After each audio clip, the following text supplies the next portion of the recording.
You were never the man I thought you were. 12 years. And that's all you have to say? There's nothing left to say. What happened is that I finally saw you for who you really are. What are you doing in my house? It isn't your house anymore. What are you talking about? He's telling the truth. I paid for this house. I built this life. But you were never truly present in it.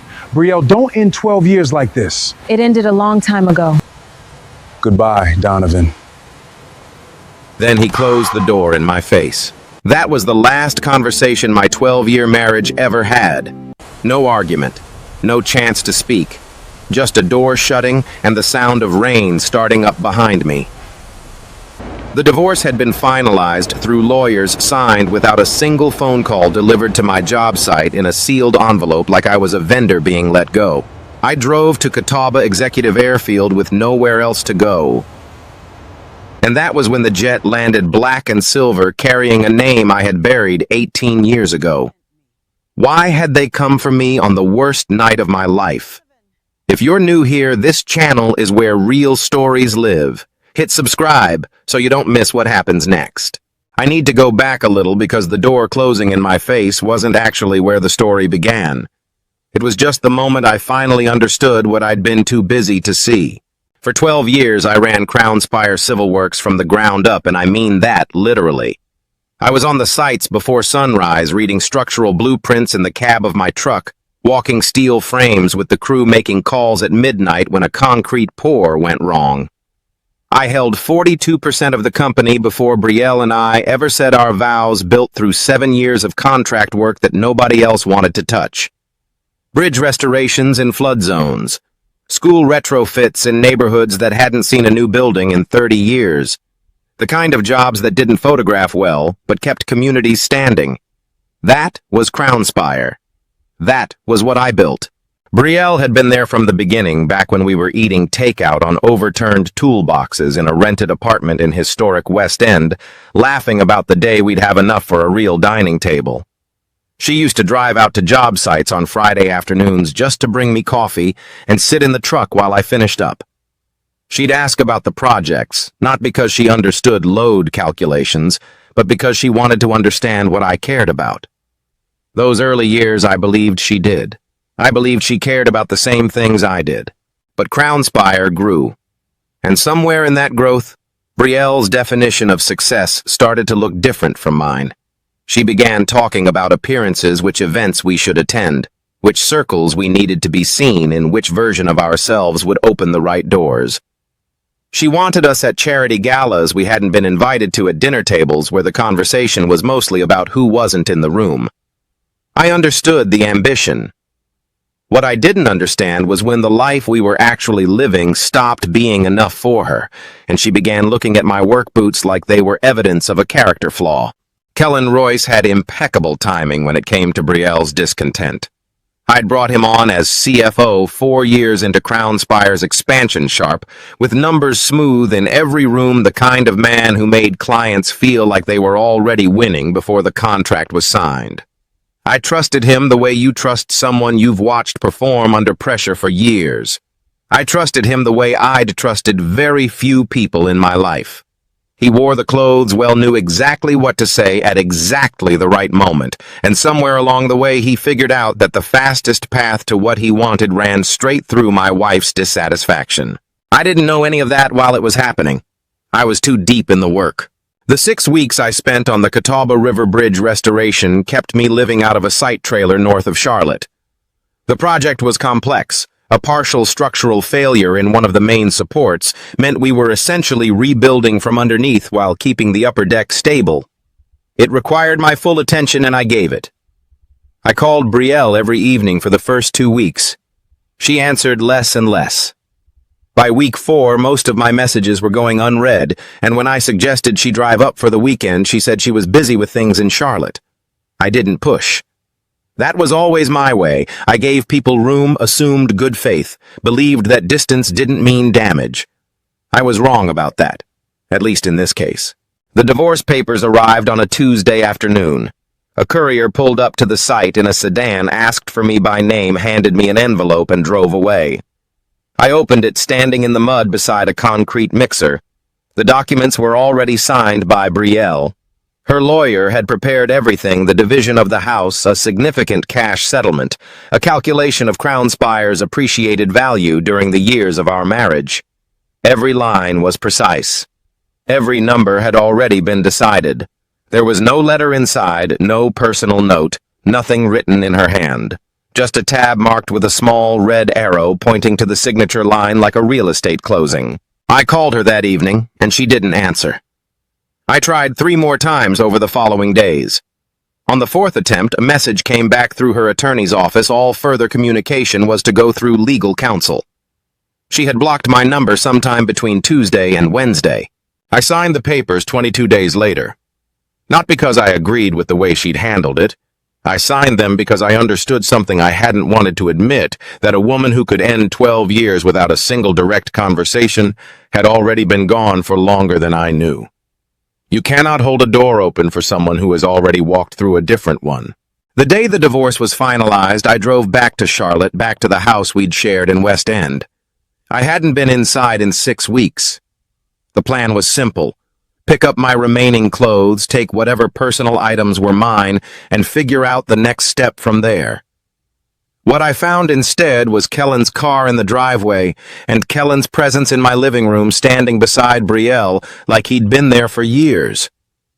He was wearing the blue Oxford shirt I'd given him the Christmas after his first full year at Crown Spire, the one I'd picked out myself, and had monogrammed with his initials.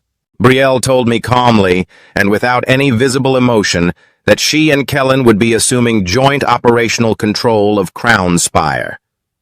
She explained that her settlement shares, combined with Kellen's existing equity position and backing from a group of outside investors, gave them sufficient voting weight to restructure the company's leadership. She said this the way someone reads from a memo: no hesitation, no acknowledgement of what the words actually meant to a man who had spent 15 years building the thing she was describing as a restructuring opportunity. I looked at Kellen. He looked back at me without any of the discomfort a decent person might have shown. I asked Brielle how long she had been planning this. She said it didn't matter. I asked her why she hadn't said a single word of this to me directly. Not during the 6 weeks on site, not in a phone call, not in the envelope. She said, "I didn't owe you a conversation, Donovan. You stopped being present in this marriage long before I made any decisions." Kellen reached for his car keys on the counter in my kitchen and suggested I take a few minutes to collect my things. I did.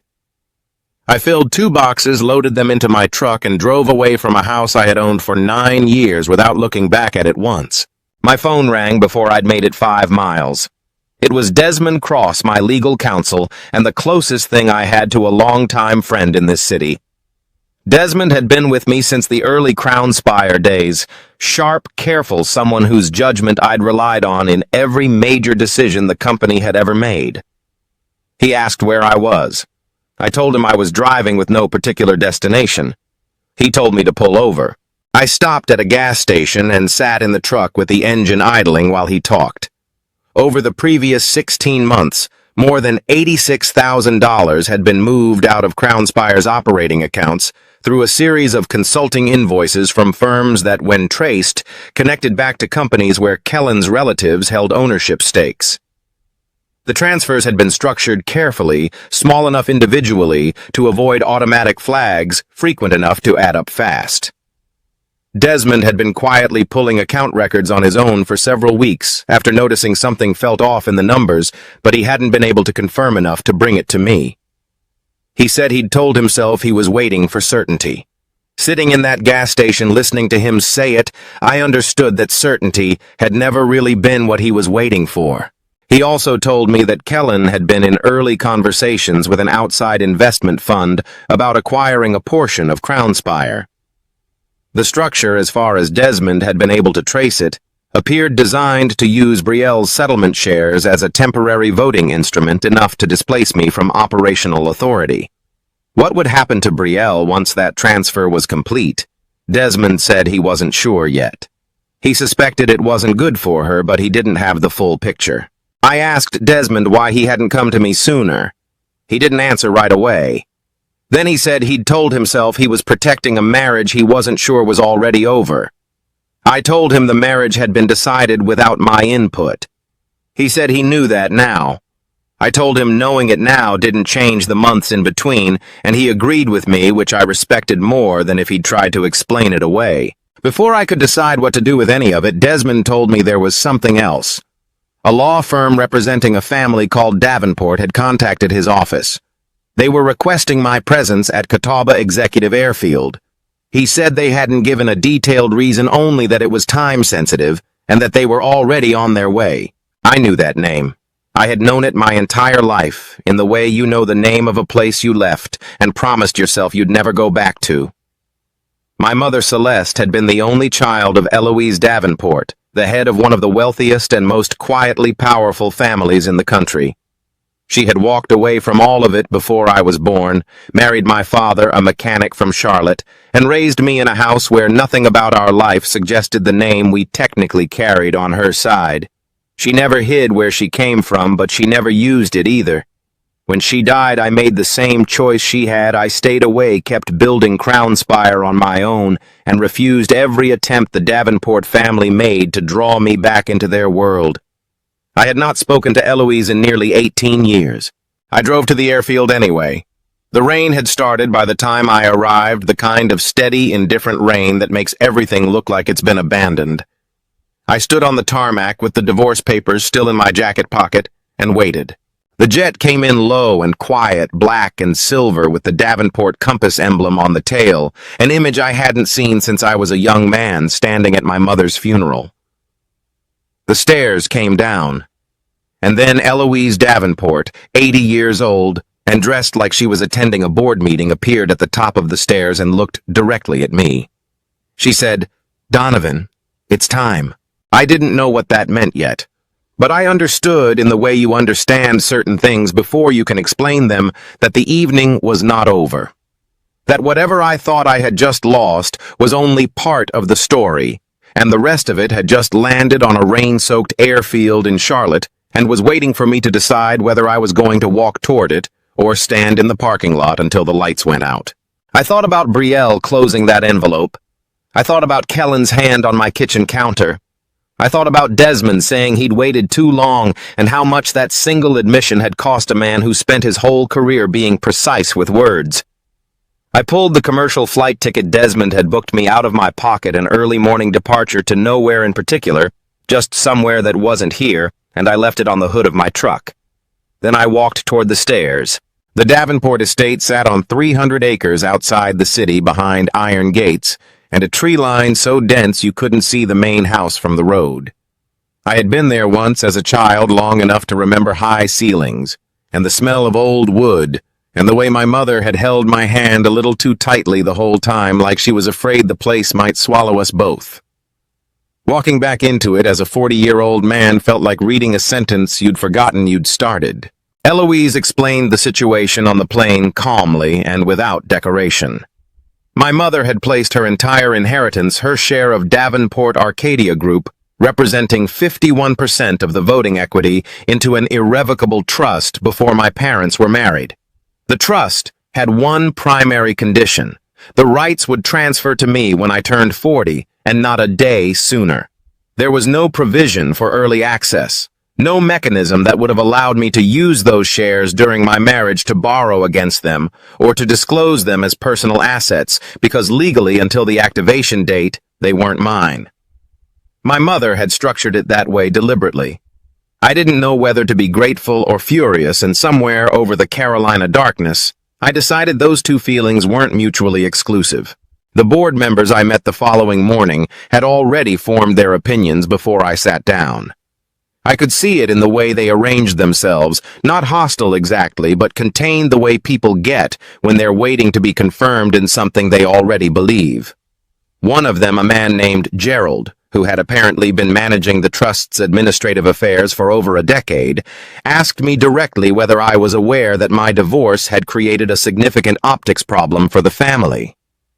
Another suggested that a man who had spent his career managing construction sites might want to consider a transitional advisory role rather than a direct leadership position, at least initially. They said it with the particular politeness of people who have long practice making dismissal sound like concern. Eloise did not intervene. She sat at the far end of the table and let the room run, and I understood without being told that this was intentional, that if she smoothed every surface for me, I would spend the rest of my time here being her project rather than my own person. So I answered their questions directly without defensiveness and without performance. I told Gerald that the optics problem was not mine to manage because the trust documents would speak for themselves.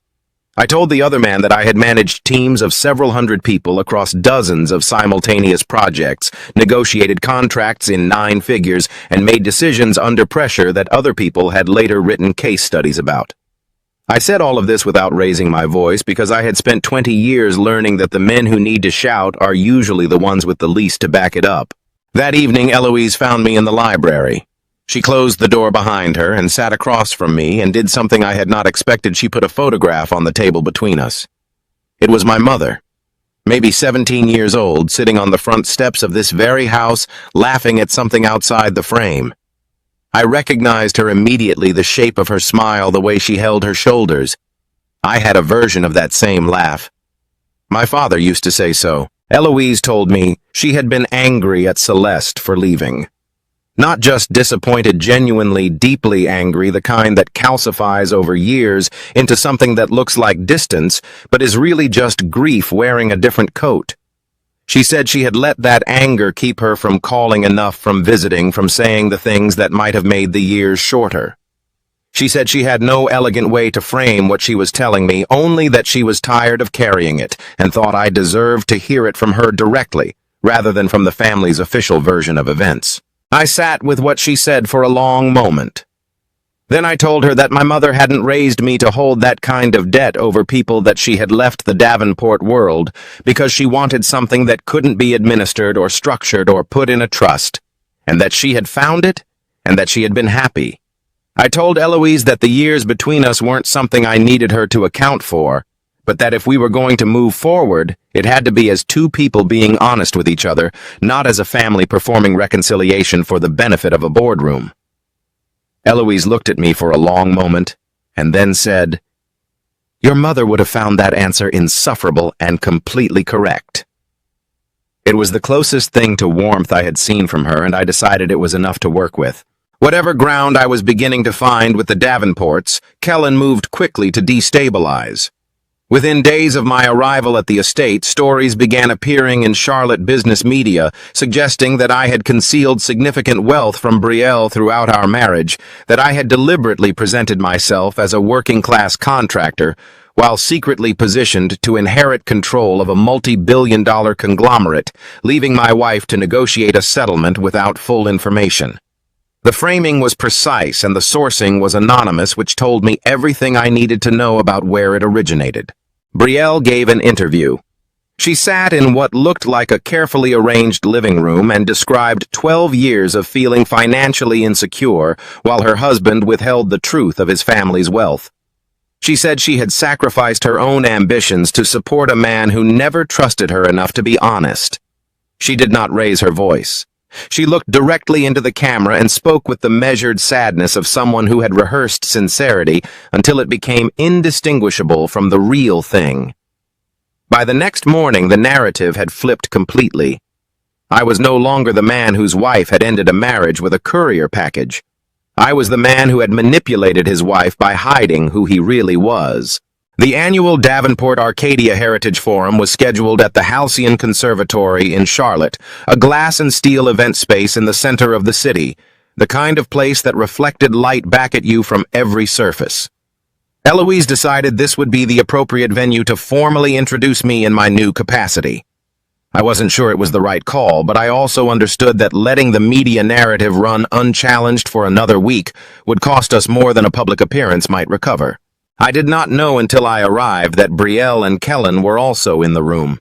They had come believing that a Davenport-linked investment fund was interested in acquiring Crown Spire, which was technically true in the same way that it's technically true that a man owns the chess pieces he's about to take off the board. Eloise introduced me without preamble. She stated the facts. I was her grandson, the son of Celeste Davenport, and the controlling beneficiary of a trust representing 51% of Davenport Arcadia Group's voting equity. Kellen went still on the other side of the room in a way that reminded me of a machine that had just lost power. Brielle looked at me like she was seeing someone she had never actually met, which in some important sense was accurate. I stepped to the podium and chose not to talk about the inheritance. Instead, I talked about the 230 trade apprentices in North Carolina whose tuition had been paid through the charitable allocation of my mother's trust income, an arrangement my mother had set up and I had quietly continued. I talked about the schools Crownspire had renovated in neighborhoods the larger firms had declined to bid on, and the bridge work and the housing projects, and the hundreds of families in historic West End whose street infrastructure still held because someone had showed up on a cold morning and done the job right. I had never put my name on any of it. That had always been the point. Then I stated clearly and on record that Davenport Arcadia Group would not be acquiring Crownspire. What it would be doing was initiating a formal investigation into the financial irregularities that had been documented in Crownspire's operating accounts over the preceding 16 months, irregularities that traced back to the company's own CFO. I looked at Kellen when I said it. He looked back at me with the expression of a man rapidly recalculating everything he thought he knew. Before I left the stage, I turned briefly toward where Brielle was standing. I said, "You didn't leave me because I had nothing. You left because you stopped looking at what I was actually building." I wasn't performing it for the room. I meant it, and I think that was exactly why it landed the way it did. The legal response came quickly. Brielle's attorneys filed a motion to reopen the divorce settlement, arguing that my failure to disclose my prospective inheritance constituted a material omission that had disadvantaged her in negotiations. Kellen simultaneously fed additional edited documents to two financial journalists, suggesting I had known about the trust activation for years and had timed my divorce strategically to protect the assets. Neither claim was true, but both generated enough noise to matter. The banks that held Crownspire's operating credit lines called within 48 hours. They were freezing our accounts pending review. More than 600 workers on active projects stood to lose their paychecks within 30 days if the credit lines didn't reopen. Eloise came to me privately and suggested the cleanest solution: the family would make a direct payment to Brielle, a number large enough to make the lawsuit disappear and the interviews stop. She presented it as pragmatism, not defeat, and I understood the logic. What I couldn't accept was what it would mean. If Brielle received money to go away, every word she had said in that interview would stand as the public record of our marriage. The people who had watched her speak would never hear anything different. And somewhere in the idea of buying her silence was the same principle that had let everything get this far in the first place, the belief that keeping things quiet was the same as keeping things clean. I declined. I told Eloise I would find another way. What I found as I went deeper into Kellen's financial trail with the help of the investigative firm Desmond had quietly engaged before stepping back from his role was worse than I had initially understood. The embezzlement had been the beginning, not the end. Kellen had structured the entire scheme as a temporary bridge to a larger transaction. A shell investment fund traced through 3 layers of corporate registration to a group Kellen had been cultivating for over 2 years was positioned to acquire Crownspire's operational assets once my authority had been removed. And Brielle's name appeared nowhere in the fund's internal ownership documents, not as a partner, not as a stakeholder, not in any capacity that survived the closing date. She was a mechanism, useful for as long as she held shares and written out of the story the moment the transfer cleared. She had no idea. She had walked away from 12 years of marriage for a man who had already decided she wouldn't be in the ending. I was still sitting with that when the forged document surfaced. Kellen had produced a file containing what appeared to be my electronic signature on a payment authorization to a city procurement official, the kind of payment that, if genuine, would constitute bribery. The investigating agency opened a formal review of Crownspire the same afternoon. The Davenport board met in emergency session and voted to suspend my proxy rights while the matter was under review. Eloise was hospitalized that evening, a cardiac episode described by her doctors as serious but stable. The one person in the family with the standing and the will to push back on the board's decision was suddenly unreachable. Crownspire's job sites went dark the following morning. Desmond called me that night. He told me he had a complete copy of the company's server data from the period when the forged signature had allegedly been created. The metadata would show that Kellen had accessed the administrative system using override credentials and generated the authorization himself. But the same dataset also contained timestamps showing that Desmond had pulled certain account records weeks earlier, records that revealed the irregularities and had not filed a report. If he submitted the server data, he would hand investigators the evidence that cleared me and the evidence that implicated himself in the same package. He could lose his license. He could face civil liability. He could lose the practice he had spent 20 years building. He told me he had been sitting with the data since that morning, going back and forth, and that every time he found a reason not to submit it, he thought about all the earlier moments when he had also found a reason to stay quiet, and where that quiet had eventually led. He said he was tired of making the calculation that kept him safe while someone else absorbed the cost of it. The next morning, Desmond called the investigating agency and requested a meeting. He submitted everything, including a written account of what he had seen when he had seen it and what he had failed to do. I found out about it from the investigator's office before I heard it from him directly. When I did reach him, I told him I heard him. He said that was enough for now. That same afternoon, Brielle asked to meet. She came alone to a coffee shop near the West End and laid out what she was offering. She would retract the lawsuit, issue a public statement clearing my name, and stop speaking to the press in exchange for full ownership of Crownspire, a cash payment in the mid-seven figures, and my silence about her relationship with Kellen. She pushed the written terms across the table and said, "You've always wanted to protect people, Donovan. Right now, you could protect 600 families from losing their income. All you have to do is let this go." I looked at the document for a long time. I thought about the workers. I thought about what it would mean to sign it.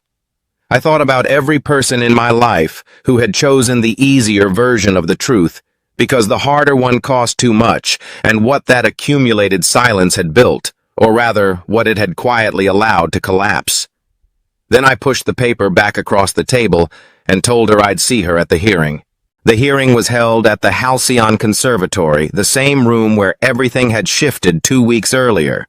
I had requested it specifically not for symbolism, but because it was the only venue in Charlotte large enough to seat everyone who needed to be in the room at the same time.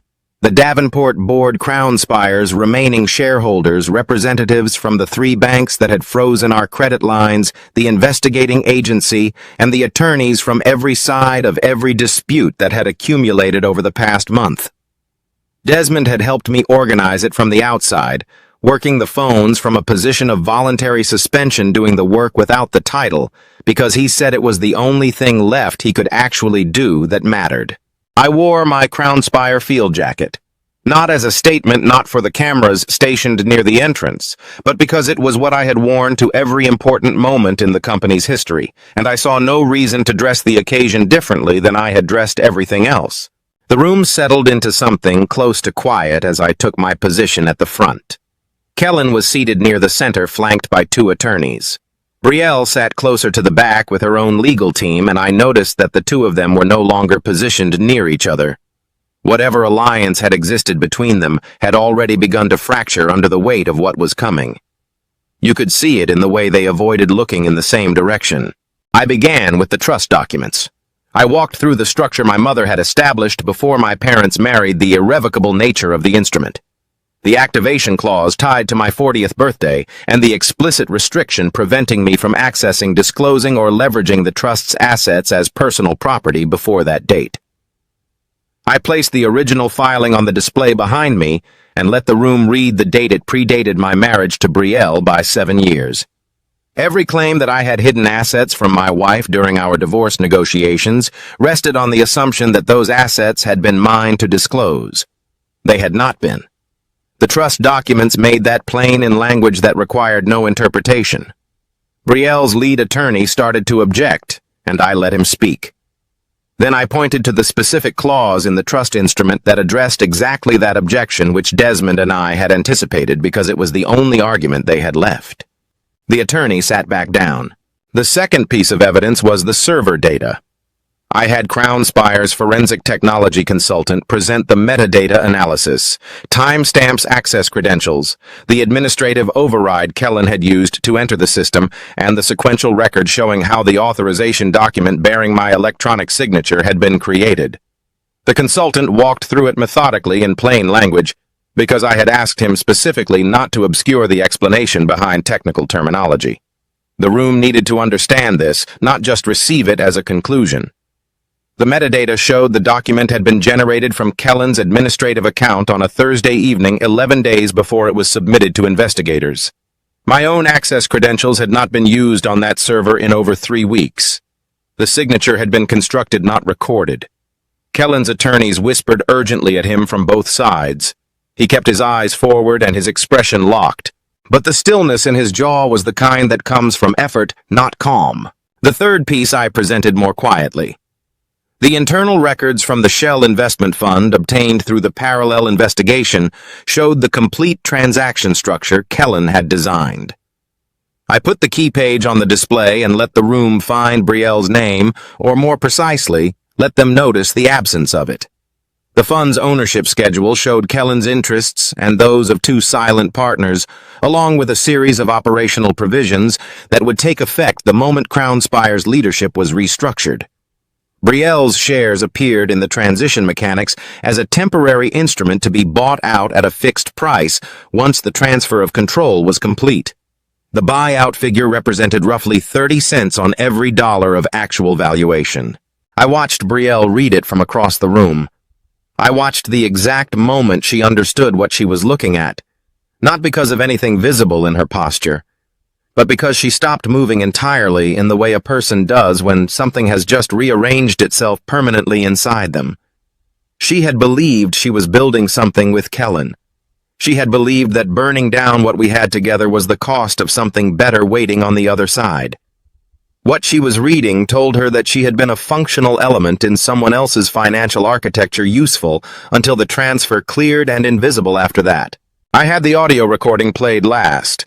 It had been obtained legally captured during a conference room meeting between Kellen and one of the fund's principals 4 months earlier. The quality was clear. Kellen's voice was unmistakable. The relevant portion ran less than 40 seconds. Brielle just needs to believe she's going to be in charge. Once the shares move, she's not part of the structure anymore. We buy her out, she signs the release, and that's the end of it. The other voice asked whether she would cause problems. Kellen said, "She'll be upset, but she won't have anything left to fight with." The room was completely still after the recording ended. Kellen stood up. I think he had some intention of speaking, of offering a framing, a correction, some version of the explanation he'd been preparing.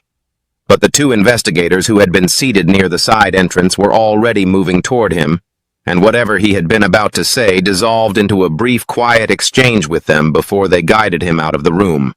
His attorneys followed. The door closed, and the room seemed to exhale all at once. I could have said something at that point that would have made Brielle's humiliation complete. The material was there. I had the timeline, the communications. Desmond had recovered the full record of what Kellen had taken, while she believed he was building something for both of them. I could have put all of it on the screen and let 200 people watch her understand exactly how thoroughly she had been used. I chose not to.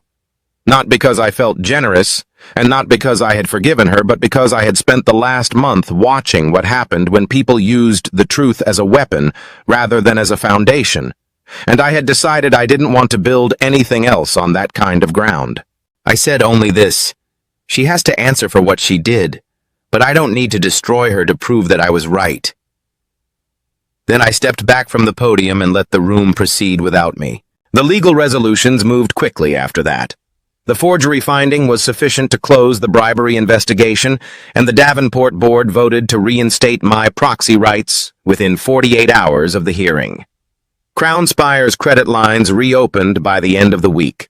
The sites went back to work the following Monday, and I drove out to the first one before 7 in the morning, just to stand on the deck of the Catawba Bridge project and watched the crew move across it because I needed to see with my own eyes that the thing I had been protecting was still intact.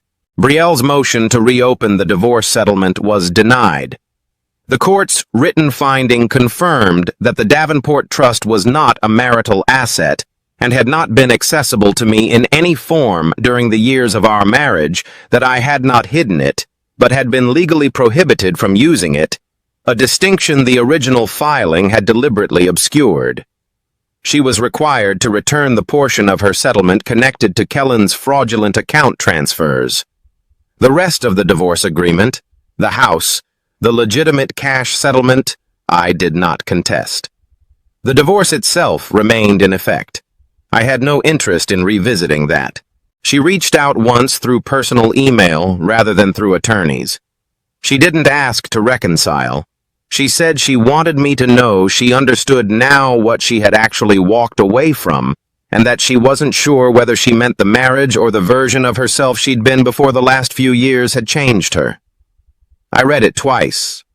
I didn't respond, not because I wanted to be cruel, but because I genuinely didn't know what I would say, and I had learned recently to stop filling silences with words that weren't ready yet. Eloise was discharged from the hospital 2 weeks after the hearing. When she offered me the position of executive chairman of Davenport Arcadia Group, she did it plainly without ceremony. I told her I would accept on one condition, that the group's development strategy shift meaningfully toward long-term community investment in the areas it worked in, not the pattern of acquiring land inflating surrounding property values and exiting before the original residents could no longer afford to stay. She said she had expected a condition. I said I expected she had.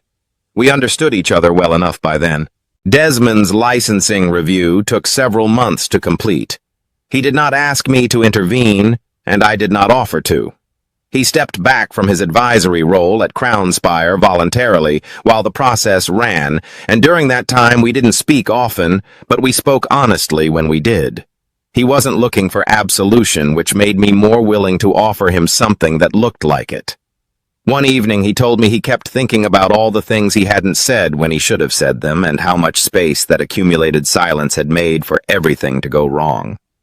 I told him that was probably the most useful thing he could carry out of the whole experience. He said it wasn't particularly comforting. I told him it wasn't supposed to be comforting, it was supposed to be true. Friendship doesn't die from one mistake, I told him. It dies when someone keeps hiding the mistake. He said he understood. We started from there. A year after the hearing, I hadn't moved into the Davenport estate. I had bought a decommissioned tile factory on the edge of historic West End, a 2-story brick building that had been sitting empty for 11 years, and converted it into a trade training center called West End Builders Fellowship. The curriculum covered structural construction, electrical systems, project management, equipment operation, and the basics of starting and running a small contracting business. Davenport Arcadia provided the funding. Crownspire provided the instructors and the job pipeline. I provided the building, and one non-negotiable condition: every student who completed the program would leave with a credential, a reference, and a real offer, not a certificate and a handshake and good luck. I still lived 4 blocks away in the 2-story brick house I'd owned before the marriage. My truck was the same one I'd driven to the airfield on the night Eloise arrived. I had considered replacing it and decided there was no reason to. It ran fine. I kept the divorce papers in the top drawer of my desk. I hadn't framed them, hadn't destroyed them, hadn't done anything ceremonial with them at all. They were a document recording a thing that had happened, and I had found over time that treating them as exactly that, neither a wound nor a trophy, was the most accurate way to carry them. On a Thursday morning in early autumn, the black and silver Davenport jet touched down again at Catawba Executive Airfield. I drove out to meet it, but this time I was not the one boarding. A group of 12 West End Builders Fellowship students, the first cohort to complete the full program, walked across the tarmac with their project portfolios and their dress clothes, and the particular kind of nervous energy that belongs to people who are about to do something for the first time and know it matters. They were on their way to present at a national infrastructure conference in Washington, an event that 6 months earlier none of them would have believed they had any reason to attend. Eloise stood beside me at the edge of the tarmac and watched them board. She didn't say anything for a while, which I had come to recognize as her version of being moved. Then she asked me whether I had ever thought that the divorce was what had brought me back to the family. I thought about it honestly before I answered. I thought about the sealed envelope at the job site and Kellen's hand on my kitchen counter and Desmond's voice on the phone in a gas station parking lot. I thought about my mother's photograph on a library table and an old woman telling me she had been carrying something too long. I thought about 600 workers going back to the sites and 12 young people walking up those stairs with portfolios they had built with their own hands. The divorce didn't bring me back, I told her. It just forced me to stop standing in front of a door that was already closed and notice that there was still a road behind me. The stairs retracted. The plane moved toward the runway with a low, steady sound that I felt more than heard. Eloise and I stood there until it lifted, and the morning light caught the silver on the tail, and then it was just sky. I walked back to my truck and drove toward the job site. There was work to do the same as there had always been, and I was still the same man who showed up to do it. The jet hadn't changed that. The inheritance hadn't changed that. The only thing that had ever been true about me was what I had built,